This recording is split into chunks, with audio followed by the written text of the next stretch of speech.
Друштво, добро утро. Да ви се пофалам, купил съм си боя, мислам фирмата беше. На сталак ме стоя микрофоно. Не знам дали ќе се видам. Они купени се от 5-6 месеца, ама денеска утре се да снимаш, а треба концепт, барем за нештото што ќе го снимаш. А јас сам пап без концепт, ама отпусти ме рак, ај викам да видам како ќе изгледа. Решив денеска да направам едно видео. Уствари како по правилен начин се прави наполитано тесто. Малко атмосферичка. Сега не можам да го вртам телефона од тие два и го намести, за да ви покажувам сега како од фриждеро. Сега ќе ви го покажам стартеро, што е 24 сата, значи полиш стартер. Веќе е он стасан, да не речам. И идеме ќе правиме некоја летна количина, пошто летото и толку не се јаде. Значи да имаме околу 3-40 топки е окей. Нешто што останало од вчера и да има повеќе ќе се снајдеме. Значи кој се заваре, тоа е тоа. Пошто ферментираме 24 сата тесто направиме и колку се потроши, толку повеќе не. Мислам, практикувам да не мамам со тесто што е денеска размесено, тоа да го продавам. Мислам, што не е ни со стартер стасувано. И сега да не комплицирам, пошто полишо оде со 100% хидратација, што значи тоа? Тоа значи дека ако сам ставил кило брашно и кило вода сам ставил, а ќе правиме денеска со хидратација 70%, значи на кило брашно 700 мл вода. И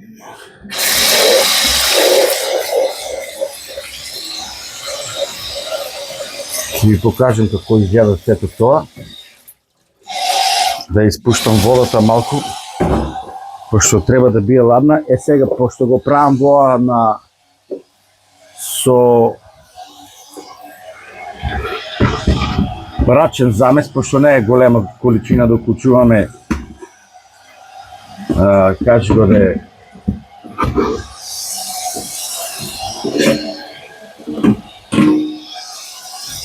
миксер.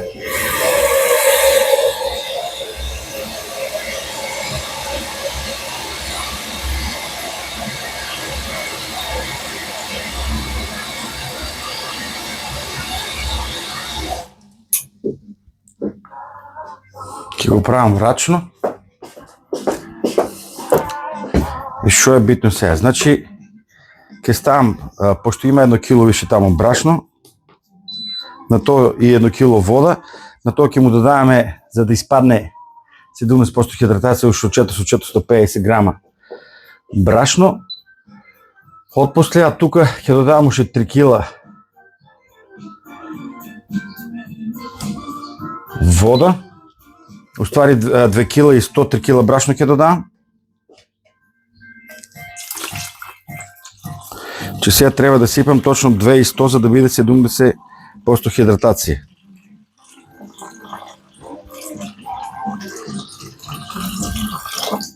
Обично кога се прави у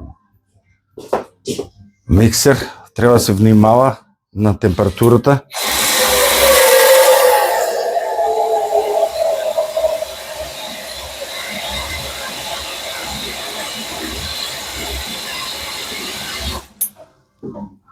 Да не е повеќе од 23, ја гледам дори да одржавам на 20 ден, значи ставам вода замрзната, мислам замрзната, ледена од фриждер и со коцки мраз.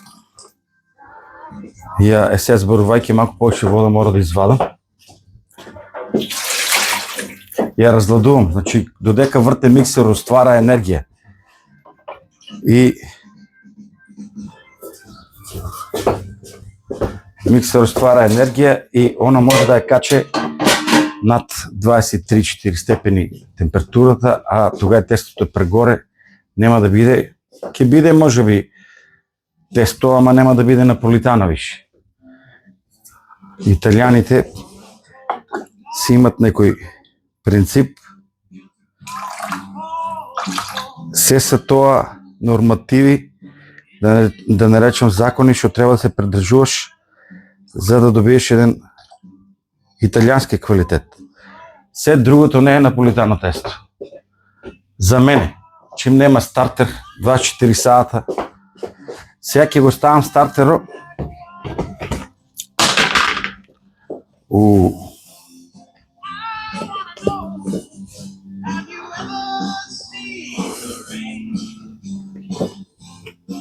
водата, за да го размешам.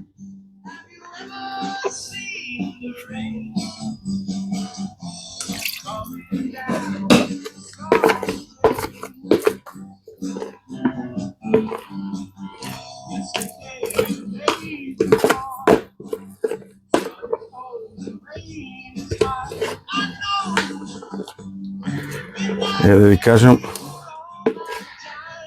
сам до некаде е и убаво да се работи, што ти сам си правиш мабет како сега ја.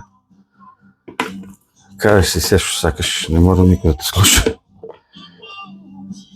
И добро, и јарно.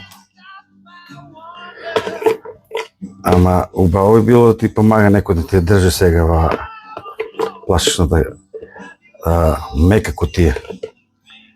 Ама те на еден начин. Сакам да го изчистам во до крај, пошто ово е тоа уствари што ја прави пицата да биде феноменал. Ово е тој, сега ќе видите на тие фактички 4 кила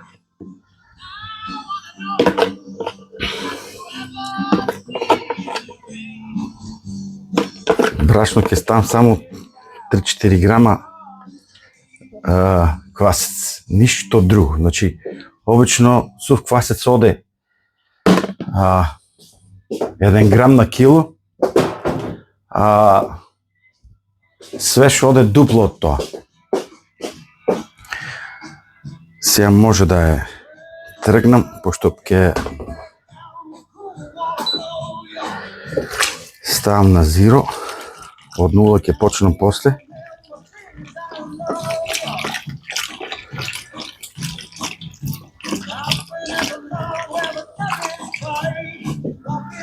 И значи секој тесто си има свој пик.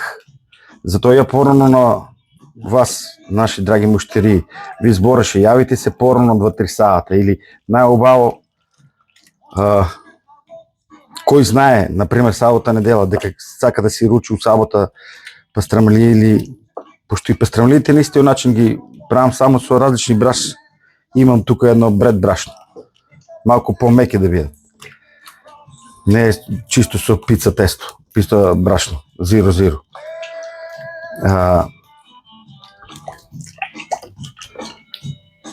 Има си секој тесто пик. Значи, момент каде што оно најквалитето. И тие муштери што го погодат пико, оно што за нив што го припремам тестото, треба стоат ми тука позади имам 2 фриждер. Стоат у фриждери. Кога погоде пикот, тоа е феноменално издувано или не. Ако веќе престаса јако работам, не можам, оно може да се освежи. Ако престаса да го растопчем уште еднашка, ама треба па да се чека 3 сата, а на никој не му се чека. Ја ги разбирам, више не се навикнувате вие по мојот принцип на работа, јас се навикнувам по вашите желби. И што да правам? Знам како е, ама секој што знае и што сака да јаде квалитет, ќе се размисли, ќе се јави 2-3 сата порано. За да можам и тоа готово тесто, ако некогаш го ставам со 70% стасаност, значи не 100% да е. Морам да го изнесам на... Сега не се прадам, туку ви објаснувам за да добиете квалитет, пошто кога ги направам ја најдобро, јас се најубаво секи.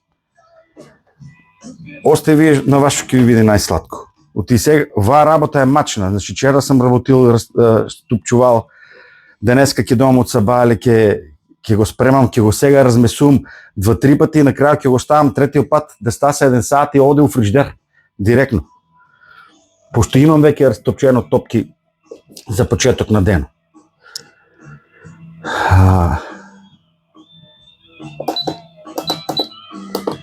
Сега да го ставам на 0.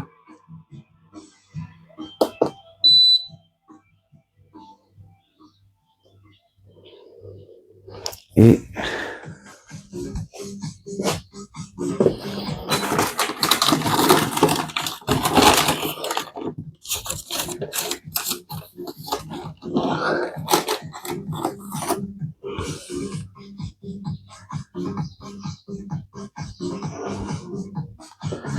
да дадеме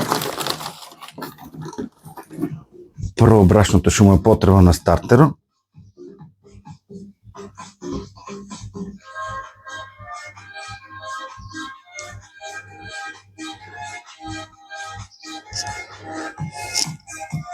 Значи, половин кило, ако си прави некој доза дома, со 70% е малку тешко, пошто е течно тестото, треба глутено да го вадеш.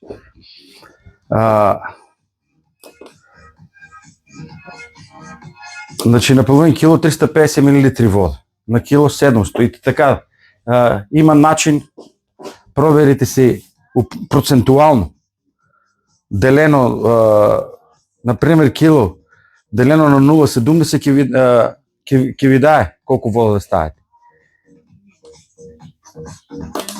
На интернет хубаво ги има тоа објаснето.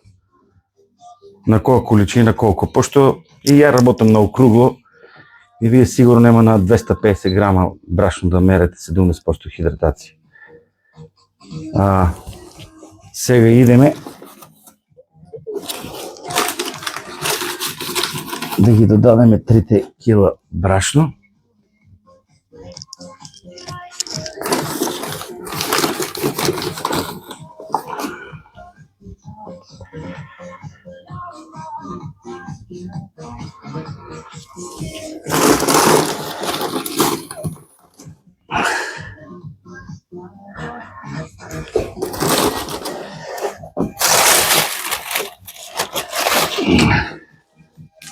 Пошто ја секој пат мешам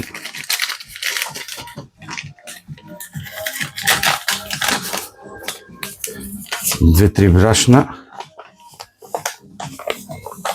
од орото Cinque Stagione ставам и пицеријата го користам. Некогаш земам и од зависи од жито лук за пица. Тоа го ставам за да има на за пастрмалиите. И сега доаѓа моменто на сол. Значи по 20 грама на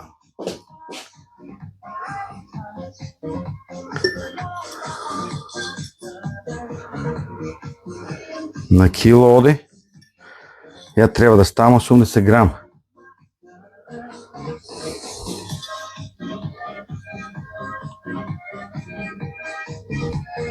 Таман. Теглата како да знајала денеска колку шо ќе правам и останува. Порано купуваше капуто, поручуваше од Скопје, со се брашната ми носи капуто кутиички мали. Квасецов. И овај квасец од не осети некоја разлика. Битлски ли беше? Не е битно да не и правиме реклама. Наш македонски. И тај си ја врше работата како што треба. Ја не знам дали се гледа. Дури не може ни да измери. Он беше некаде половинта. Ја останауше малку. Значи било трошено од него половин. Има се уште птен малку. Некој 3-4 грама имам ставено. И тоа е доста.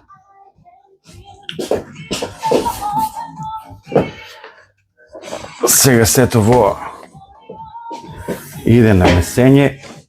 Има маслинов зейтин, малко после ке му става. И другари, то е то. Ние сме спремни за днешния ден. Останува на вас, сладокусците. После кой какво ке си изпланира да си направи, верувам, убав ручок, всеки път се викам, дай Боже, Соарно да изпадне с убавото и знае некой път да се работата толкова замърсе. Обично сите, пример, taj период от 2 до 3 сата, от 3 до 4. У исти период ке се яват 5-6 души, доста е по 4-5 единки да бидат и то, више, ти не можеш да стигнеш. Ние сме все пак двойца с жена ми. Е правна лопатка. Тук са лопатките, не знам дали се гледа на снимката. Значи на лопатка на шамот уствари благодарност до Инокс от Рачиново. Албанците ми направиха биското. Уши пуба от шамото. И я това го правя. И желба ми беше да го правям на начин, како италианите ще го правят. И никой път няма да правям квантитет, всеки път ходам на квалитет. Не е битно да продавам повече, битно е да продавам по-добро. И верувайте ми, ако не ми изпадне како ще трябва, со сата се нервирам и размислувам дека е грешката. Некој път знае и квацето да прегоре, да не тръгне како ще трябва. Нема назад, виж. И то е това. Имайте убав ден. И аз сега ќе продължам да го средувам. Не можем да ви снимам всеки куша 3 сата типо, пошто ќе го размислувам. Имайте убав ден. Ќе гледам да направим некој сериал вака у пицерията, па гори на други акаунти за музиката. И то е то. Кой му е интересно, нека стае един лайк и ще викаше Боки 13 с край и ръс. Така, бидите ми, ко веќе го спомна Боки. Не ги осъдувате луѓето пуно, ако кажам дека съм го гледал у неколко наврати. Сега често не. Ама тия бака прасе, Боки, погледнам ги на интернет. Защо? Утилюзе у taj свет на бизнесо и ми е интересно какво тия деца, те бака, какво може да прави половин милион евра. Сега старите викат от търскания глупости. Не, он го недел